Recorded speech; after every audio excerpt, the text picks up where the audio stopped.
দিদি বিয়ের রাতে ঘর থেকে পালিয়ে গিয়েছিল। বাবা তার সব জিনিসপত্র উপরের ঘরে নিয়ে গিয়ে তালা বন্ধ করে দিয়েছিল আর বলেছিল যে এই ঘর কেউ যদি খোলে তাহলে আমার মরা মুখ দেখবে। তখন সবাই ভয় পেয়ে গিয়েছিল আর অনেক বছর পর্যন্ত ওই ঘরের আশেপাশেও কেউ যেত না। একবার রাত্রিবেলা বাবাকে ওই ঘরে দুধের গ্লাস নিয়ে যেতে দেখলাম, তখন আস্তে আস্তে তার পিছু করলাম। ভেতরে যখন উকি মারলাম তখন আমি পুরো কেঁপে উঠেছিলাম, কারণ ওখানে আমার নাম অনামিকা আর আমি কোটায় বাস করি। আমার জীবন ভীষণ অদ্ভুতভাবে কেটেছে, কেননা অন্যের করা ভুলের শাস্তি আমাকে পেতে হয়েছিল। আমরা 3 ভাই বোন ছিলাম, 2 বোন আর একটা ছোট ভাই ছিল। দিদি ভীষণ সুন্দর ছিল আর খুব সিধে ছিল। বাবার চোখের মণি ছিল সে। বাবা আমার থেকে বেশি আমার বড়দিকে ভালোবাসত, এজন্য আমি একদম তার মতো করেই চলার চেষ্টা করতাম। সে আটা মাখলে আমি জেদ করতাম যে আমিও আটা মাখব। সে খাবার বানালে বাবা তার রান্নার খুব প্রশংসা করত, আর তখন যে কোনোভাবেই আমাকেও খাবার বানাতেই হবে। কোথাও এটাই আমার সবথেকে বড় ভুল ছিল। আমি শুনেছিলাম বাবা অঙ্কিতাদিকে বলতো যে তোমাকে জীবনে ভেবেচিন্তে চলতে হবে, কেননা তোমার থেকে ছোট ভাই বোনেরা তোমাকে দেখেই শিখবে। আমারও তো অহংকার ছিল যে অঙ্কিতাদি কখনো কোনো ভুল করতেই পারে না, কিন্তু সময় প্রমাণ করে দিল যে এগুলো আমাদের মনের ভুল। দিদিও তো মানুষ ছিল, আর মানুষের জীবনে তো ওঠানামা দুটোই থাকবে। যেমন কিনা আমি প্রথমেই বলেছি যে আমার দিদি অনেক বেশি সুন্দর ছিল, তাই এবার অঙ্কিতাদির জন্য সমস্ত দিক দিয়ে সম্বন্ধ আসতে লাগলো। এমন মনে হতো যেন আত্মীয়রা নিজেদের মধ্যে জেদ করেছে যে অঙ্কিতাকে আমি নিজের বউ বানাবই। বাবাকে রাজি করানোর জন্য আমাদের আত্মীয় স্বজন চেষ্টা করতে আমাদের বাড়ির চক্কর কাটতে থাকত। বাবা ভাবল যে যদি আমি একটা ঘরে আমার মেয়েকে পাঠিয়ে দিই তাহলে অন্য ঘরের লোকেরা আমার উপর রেগে যাবে। এজন্য বাবা সিদ্ধান্ত নিয়েছিল যে দিদির বিয়ে আমাদের আত্মীয় স্বজনের বাড়িতে না দিয়ে বাইরে কোথাও ঠিক করবে। তখন বাবা আন্দাজও করতে পারেনি যে সে কত বড় ভুল করতে চলেছে। বাবার বোঝা উচিত ছিল যে দিদির জীবনের এত বড় সিদ্ধান্ত নেওয়ার আগে তাকে নিজের কাছে বসিয়ে তার মনের কথা জানার চেষ্টা করা উচিত। তার মাথায় হাত রেখে একবার যদি জিজ্ঞাসা করে নিত যে বাবু, তুমিও তো নিজের ভবিষ্যতের জন্য কিছু ভেবেছ, যদি তোমার মনে কিছু থেকে থাকে তাহলে আমার সাথে শেয়ার করো, যদি আমার কাছে বলতে লজ্জা লাগে তাহলে নিজের মাকে বলো। কিন্তু সে এই ব্যাপারে বাড়ির কারোর সাথেই কথা বলে কারোর ইচ্ছা জানতে চায়নি। বাবা বাইরে থেকেই কারোর সাথে কথা বলে দিদির সম্বন্ধ ঠিক করে দিল। একদিন বাবা বলল, আমি অঙ্কিতার সম্বন্ধ পাকা করে দিয়েছি। ভীষণ ভালো লোক ওরা, আমাদের মেয়েকে ভীষণ ভালো রাখবে। মা তো অবাক হয়ে গেল। শুধু মা নয়, আমাদের উপরেও যেন বাজ ভেঙে পড়ল। আমরা 3 ভাই বোন ঘরে বসেছিলাম আর একে অপরের মুখের দিকে তাকাচ্ছিলাম। এটা কি হয়ে গেল, আর কি করে হলো রাহুল? এটা কি করে হতে পারে? মেয়েদের সম্বন্ধ এভাবে পাকা হয় না। প্রথমে ছেলের বাড়ি থেকে এসে মেয়ে দেখে, তারপর মেয়ের বাড়ির লোকেরও আন্দাজ হয়ে যায় যে মেয়ের বাড়িতে সম্বন্ধ নিয়ে আসা লোকজন কি ধরনের। তারপর ঘরবাড়ি দেখার কথা হয়। আমি তো অবাক হয়ে গেলাম, তুমি এত বড় সিদ্ধান্ত একাই নিয়ে নিলে, আর আমাকে একবার জিজ্ঞাসাও করলে না। বাবা বল, মহিলারা কম বুদ্ধিসম্পন্ন হয়। আমরা পুরুষরা যেরকম সঠিক সিদ্ধান্ত নিয়ে থাকি তোমরা মহিলারা কখনোই তা পারবে না। আচ্ছা, তোমার মনের শান্তির জন্য কাল আমি ছেলের বাড়ি থেকে ছেলেদেরকে ডেকে নিচ্ছি, তারপর তুমি তাদের সাথে কথা বলে নাও। এরপর মায়ের মুখ থেকে আর কোনো কথা শুনতে পেলাম না। বোধহয় সে ভীষণ চিন্তায় পড়ে গেল। এই অভ্যাসটা দিদিরও ছিল। সে বলতে লাগলো, অনামিকা আমার সাথে কি হচ্ছে? সে ভীষণ চিন্তায় ছিল। আমি তার মনের শান্তির জন্য বললাম, দিদি কি আবার হবে? তোমার হাত হলুদ হতে চলেছে, তারপর ঘরে সানাই বাজবে। দিদি চিন্তায় পড়ে গেল। পরের দিন সকালে মা বলতে লাগলো, অঙ্কিতা আজ তুমি ভালো করে তৈরি হয়ে যেও, তোমায় দেখতে ছেলের বাড়ি থেকে লোক আসছে। এবার দিদি নিজেকে আটকাতে পারল না। সে বলতে লাগলো, মা, বাবার থেকে এই আশা করিনি। তখন মা চমকে উঠল আর অঙ্কিতাদির হাত ধরে বলতে লাগলো, সোনা, আমাকে বলো, যদি তুমি কারকে পছন্দ করে থাকো তো? তুমি যদি কাউকে বিয়ের জন্য কথা দিয়ে থাকো, তাহলে আমি তোমাকে কথা দিচ্ছি, তোমার ইচ্ছার বিরুদ্ধে বিয়ে হবে না। আমি তোমার বিয়ে সেখানেই দেব যেখানে তুমি চাও। কিন্তু দিদি না বলে মাথা নাড়িয়ে দিল। সে বলতে লাগল, মা, এরকম কোনো ব্যাপার নেই। তাও আমার মনে অদ্ভুত খেয়াল আসছে।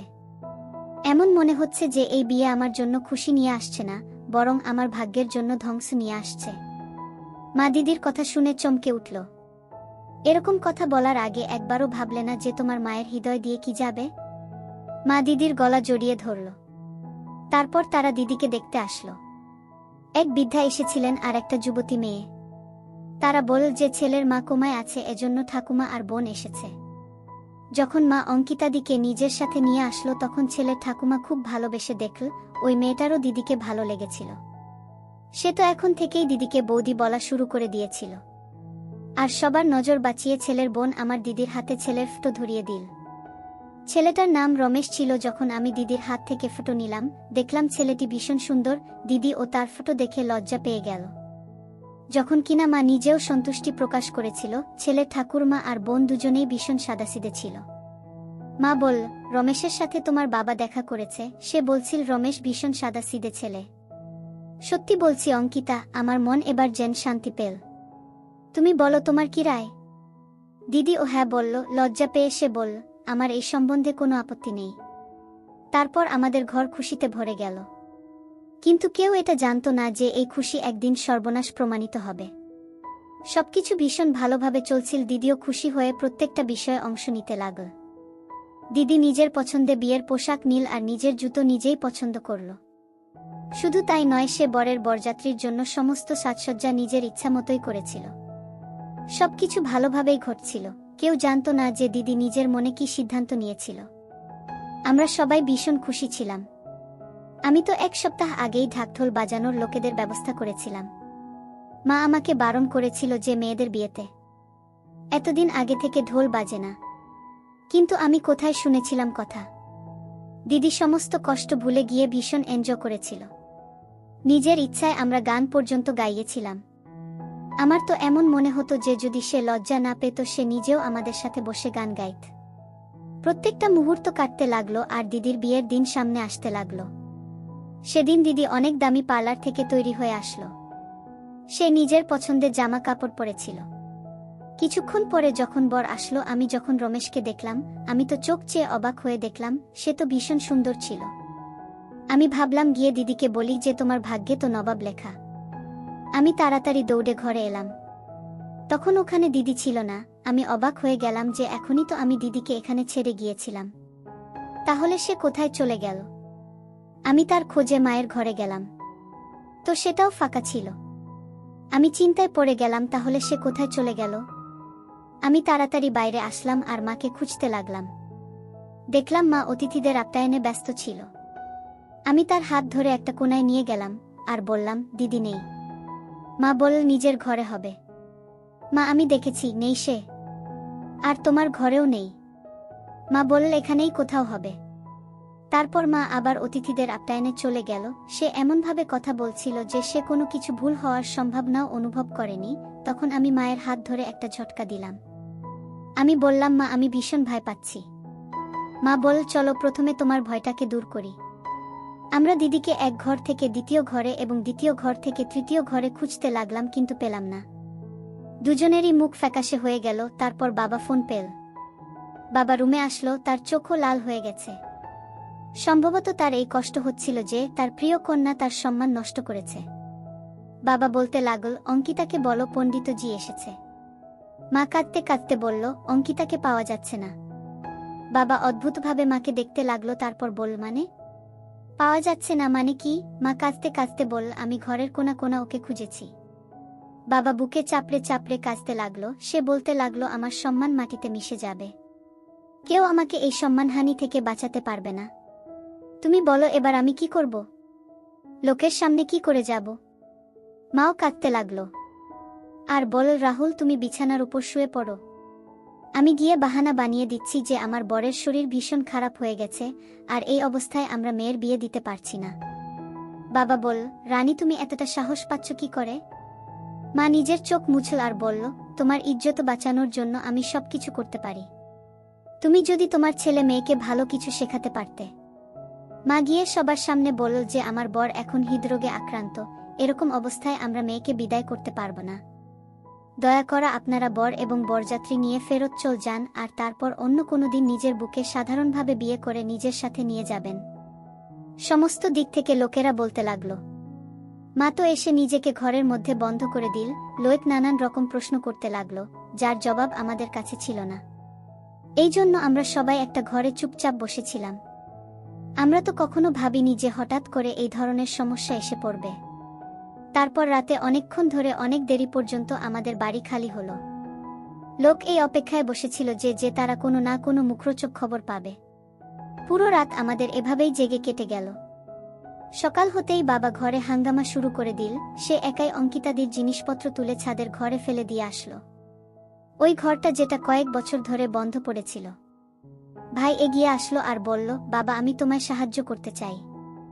বাবা বলতে লাগলো, আমার কাছে কারোকে আসতে হবে না, না হলে আমার থেকে খারাপ কেউ হবে না।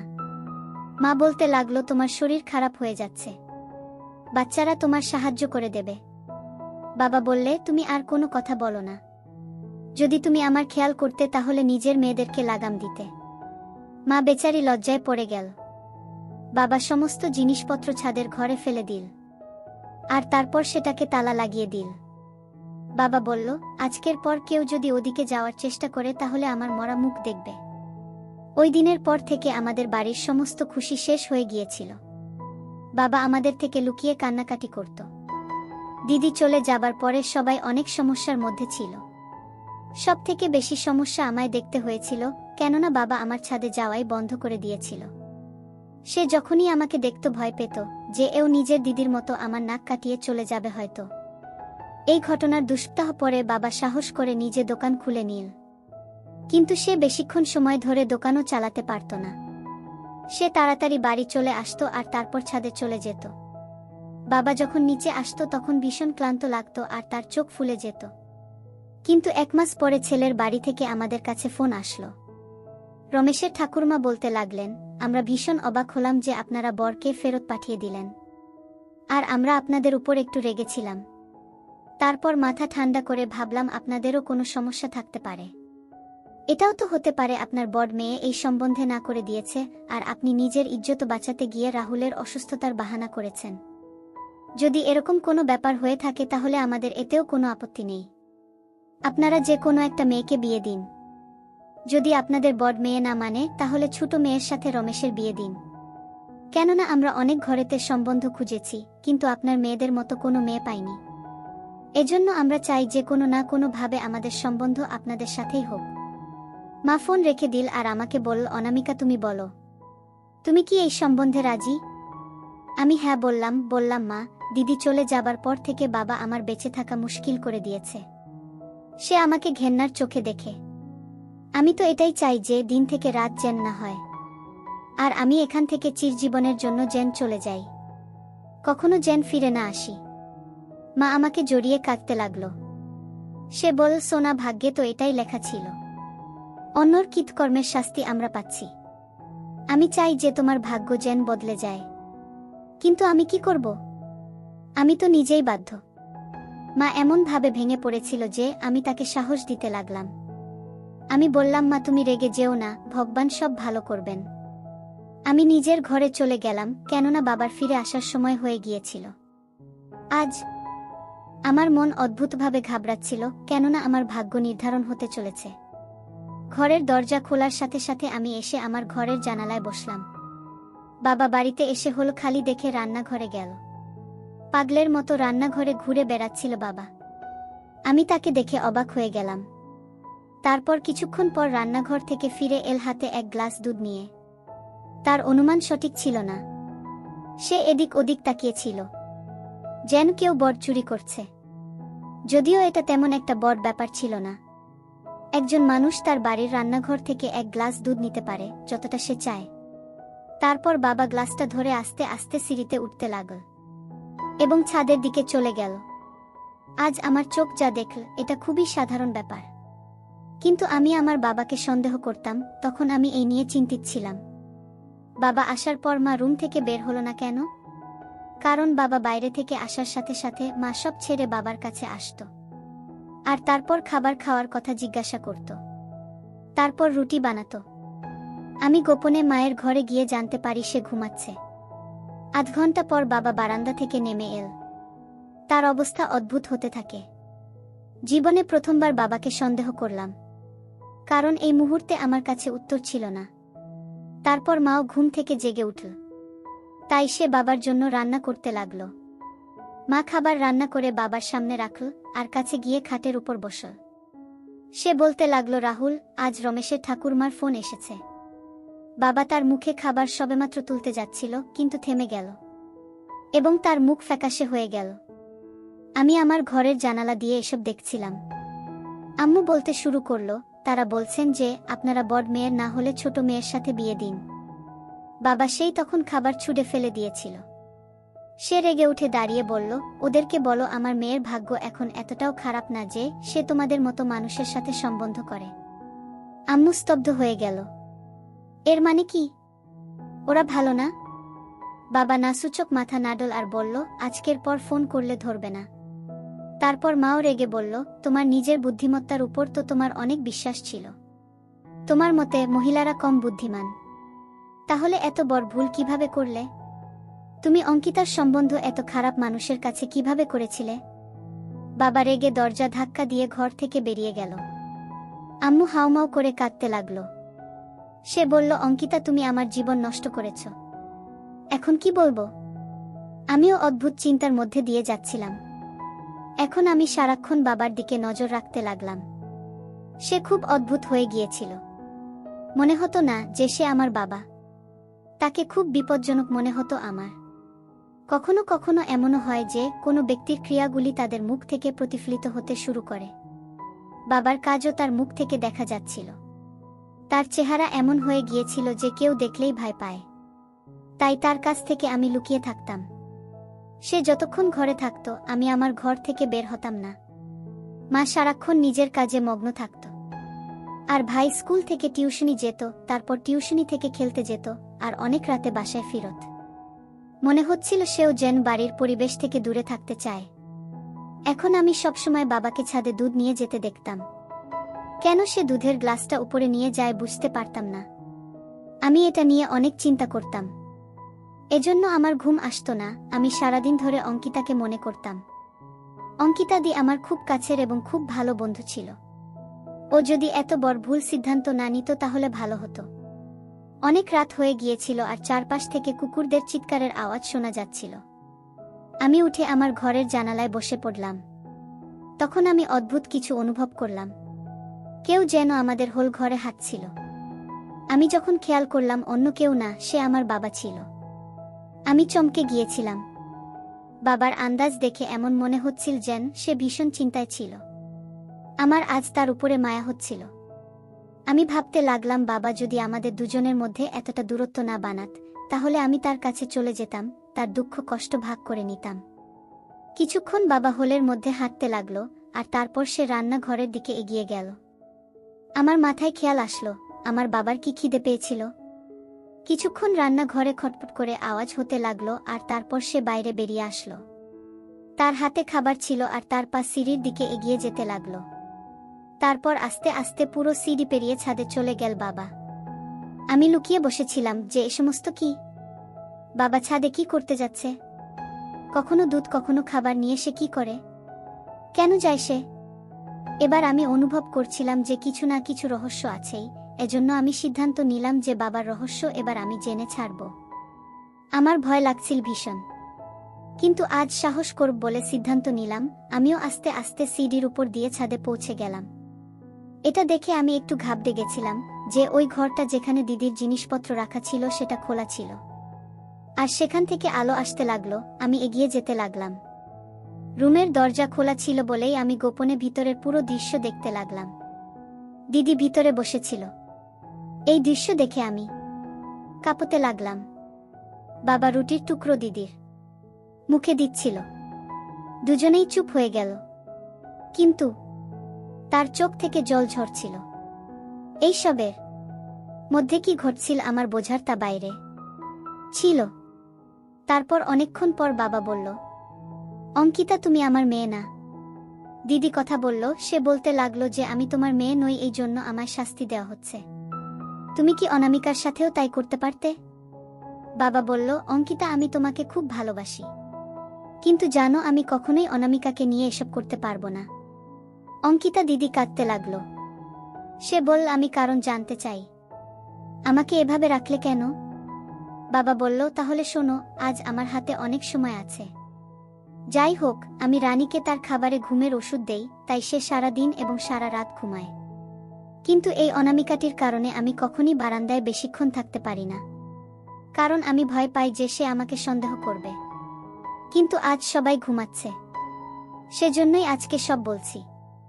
আমরা দুই ভাই বোন ছিলাম, একজন আমি আর একজন আমার বড় দিদি। সে আমার থেকে 7 বছরের বড়, তাই তার আগে বিয়ে হয়েছিল। বোনের বিয়ের পর আমাদের বাড়িতে অনেক নীরবতা ছেয়েছিল, তাই আমার বাবা মা সিদ্ধান্ত নিয়েছিলেন যে তারা আমাকে বিয়ে দেবেন। তিনি আমার জন্য রানীকে পছন্দ করেছিলেন এবং আমাদের সম্পর্ক পাকা হয়েছিল। কিন্তু সেই দিনগুলোতে আমাদের উপর একটা বিপদ এসে পড়েছিল, কারণ ততদিনে দিদি বিধবা হয়ে আমাদের বাড়িতে ফিরে এসেছিল। দিদি একা ফিরে আসেননি, তার কোলে একটি 4 মাসের শিশুকন্যাও ছিল। দিদি খুব পাগলামি করত, না তার হুঁশ ছিল না শিশুটির। আমার মায়েরও বয়স হয়েছিল, সে ছোট মেয়েটিকে সামলাতে পারেনি। এই জন্যই আমার মা আমাকে হুট করে বিয়ে দিয়ে দিলেন। বিয়ের রাতে মা সেই সন্তানকে আমার কোলে তুলে দিয়ে বললেন, এই শিশুটি তোমার এবং রানীর। মায়ের কথা শুনে খুব মন খারাপ হয়ে গেল, কিন্তু সময়টা এমন ছিল যে অস্বীকার করার সাহস আমার ছিল না বলেই আমি মেয়েটিকে তুলে আমার ঘরে নিয়ে গেলাম এবং মেয়েটিকে আমার স্ত্রীর হাতে তুলে দিলাম। তুমি জানো সেই মেয়েটি কে ছিল? অঙ্কিতা। সেই মেয়েটি তুমি ছিলে। রানী তোমায় কাছের করে তারপর তোমার উপর এত ভালোবাসা বর্ষণ করল যে আমি ভুলে গিয়েছিলাম যে তুমি আমার মেয়ে নও, বোনের মেয়ে। তুমি যখন কথা বলতে শুরু করো তখন রানীকে বলতে আম্মু। সে তার নিজের মাকে পিসি বলে ডাকতে।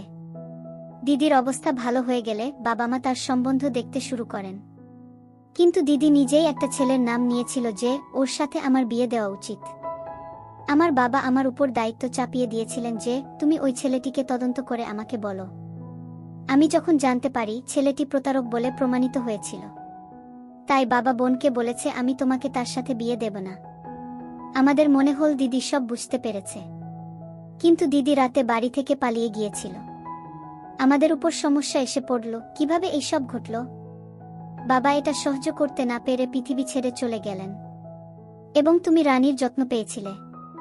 তারপর আমার ঘরে একটি কন্যা এবং তারপর একটি পুত্র সন্তানের জন্ম হয়।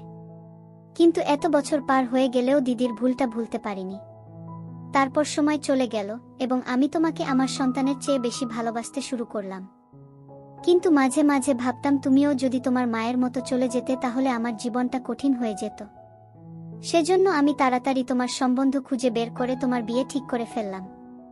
ছেলেটির মা কোমায় ছিলেন, কিন্তু দাদি আর বোন উপস্থিত ছিলেন, তাই ভাবলাম বিয়েটা যত তাড়াতাড়ি হয় ততই ভালো। কিন্তু কি হল জানো? যেদিন তোমার বিয়ের লোকজন এসেছিল ছেলের মা সুস্থ হয়ে তাতে যোগ দিতে আসেন। তুমি জানো তিনি কে? ছেলেটির মা ছিল আমার বোন আর তোমার আসল মা, মানে ওই ছেলে রমেশ তোমার ভাই ছিল। এই সব দেখে আমার খুব মন খারাপ হলো। সেজন্য আমি তোমাকে বলেছিলাম টেরেসে এসে আমার কথা শোনো। তারপর আমি তোমাকে বারান্দার ঘরে তালা দিয়ে দিলাম। ভেবেছিলাম সকালের মধ্যে রানীকে সত্যিটা বলবো, কিন্তু একদিন আমি তোমার মাকে বিয়ে করতে দেইনি। সে বাড়ি থেকে পালিয়ে গিয়েছিল, তাই ভাবলাম এখন তোমার বিয়েও হতে পারেনি, তাই তুমিও যদি বাড়ি থেকে পালিয়ে যাও, তাই আমি তোমাকে এখানে আটকে রেখেছি। কিন্তু ভেবো না যে আমার বোনের মেয়েকে এখানে আটকে রেখে আমি আমার সন্তানকে আদর করে চলেছি। যেদিন থেকে তুমি এখানে তালাবদ্ধ ছিলে সেদিন থেকে আমি অনামিকার সাথেও কথা বলা বন্ধ করেছি। তোমাকে এই বন্ধ ঘরে রেখেছি, তাই অনামিকার সাথেও খুব কড়া ব্যবহার।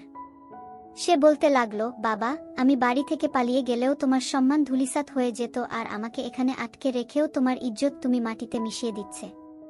লোকে নিশ্চয়ই বলাবলি করছে যে অঙ্কিতা নিশ্চয়ই বাড়ি থেকে পালিয়েছে, তাই তার বর বুকে না নিয়ে খালি হাতে ফিরে এসেছে। দুজনের কথা বলতে বলতে সকাল হয়ে গেল। বাবা তাড়াতাড়ি উঠে বললেন, অঙ্কিতা, আমাকে ক্ষমা করে দাও, আমি এখন চলে যাচ্ছি, হয়তো কারোর চোখ খুলে যাবে। আমি দ্রুত এগিয়ে গেলাম আর বললাম, না বাবা, আমি আমার দিদির উপর এমন অত্যাচার হতে দেব না। তার মায়ের ভুলের শাস্তি আমার দিদি পাবে না।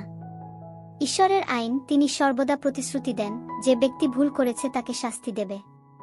তাহলে মানুষ হয়ে এসব কেন করলে? আমার কথা শুনে বাবা রেগে গেল, আর সে কারণেই সে দ্রুত নিচে নেমে গেল। আমি দিদির হাত ধরে নিচে নেমে এলাম। বাবা এতই লজ্জা পেয়েছিল যে সে খুব ভোরে চলে গিয়েছিল এবং রাতে বাড়ি ফিরে আসে।